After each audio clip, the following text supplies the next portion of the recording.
और मैं हूं आपके साथ मुस्कान शास्त्री।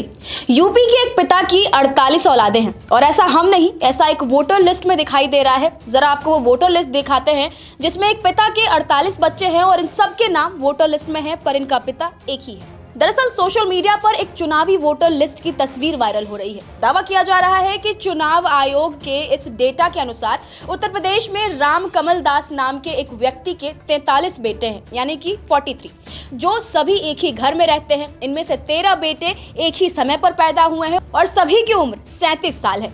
सोशल मीडिया पर एक यूजर संदीप यादव ने इसे साझा किया है और लिखा है, उत्तर प्रदेश के राम कमल दास जी अपने घर में 43 बेटों के साथ रहते हैं। उनके 13 बेटों का जन्म एक ही समय में हुआ, सभी की उम्र 37 साल है। इसके अलावा 3 बेटों का जन्म 3-4 बार में हुआ, जिनकी उम्र क्रमशः 35, 36 और 47 साल है। बाकी बेटों में से कोई 48 साल का, 1-2 49 साल का और कोई 37 से 49 साल के बीच का है। भारत के कर्मठ, निष्पक्ष और ईमानदार चुनाव आयोग इस मामले को स्पष्ट कर रहा है। इस पोस्ट के बाद लोगों ने इसे रीशेयर कर अलग अलग प्रतिक्रियाएं देनी शुरू कर दी और इलेक्शन कमीशन एक बार फिर सवालों को घेरे में आ गया है। अब राहुल गांधी के सारे सबूतों और सवालों के बाद सवाल यह है कि आखिर ये हो क्या रहा है। क्या चुनाव आयोग सच में मतदाता सूची को लेकर इतनी ज्यादा लापरवाह है? राहुल गांधी के प्रेस कॉन्फ्रेंस के बाद अब अलग अलग जगहों से ऐसी खबरें सामने आ रही हैं और अब इस खबर के बाद कांग्रेस के नेता फिर से विरोध करते नजर आ रहे हैं। आप जरा वो तस्वीरें देखें जिसमें कांग्रेस के कार्यकर्ता प्रदर्शन करते नजर आ रहे हैं।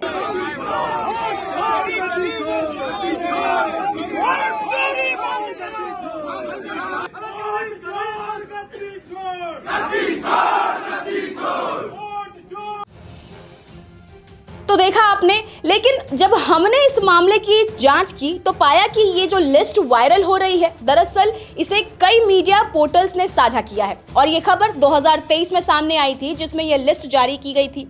लेकिन अब इस मुद्दे को फिर से उजागर किया गया है और पूछा जा रहा है कि क्या ये गड़बड़ी क्यों की जा रही है और ये गड़बड़ी अब सामने आ रही है। तो हमें एक रिपोर्ट मिली और उस रिपोर्ट में चुनाव आयोग द्वारा जारी की गई वोटर लिस्ट की एक कॉपी भी मिली जो वायरल हो रही है। यह लिस्ट वाराणसी के वार्ड नंबर 51 की है, जहां एक व्यक्ति को 48 मतदाताओं का पिता बताया गया है। यह व्यक्ति स्वामी राम कमल दास वेदांती हैं, जो खोजवा स्थित राम जानकी मठ के महंत हैं। लेख के अनुसार स्वामी राम कमल दास के सचिव ने बताया कि उनके आश्रम में गुरु शिष्य परंपरा का पालन किया जाता है। इसी वजह से आश्रम में पढ़ने वाले बच्चे अपने गुरु को अपना पिता मानते हैं। यही वजह है कि मतदाता सूची में आश्रम में पढ़ने वाले छात्रों के नाम उनके पिता के रूप में स्वामी राम कमल दास के नाम से दर्ज है।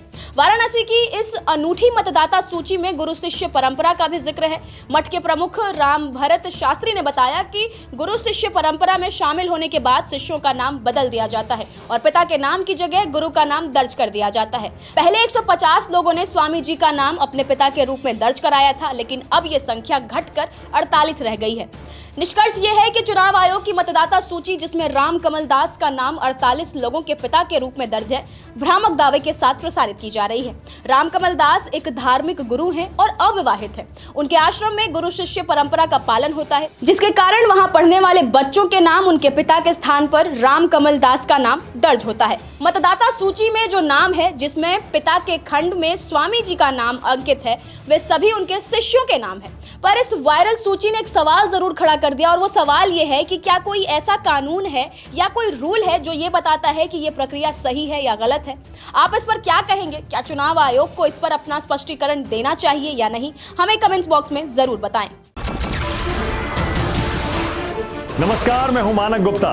अगर आपको हमारा ये वीडियो पसंद आया हो तो इसे लाइक और शेयर जरूर करें और हाँ, हमें सब्सक्राइब और फॉलो करना ना भूलें ताकि आप देश और दुनिया की कोई खबर मिस ना करें।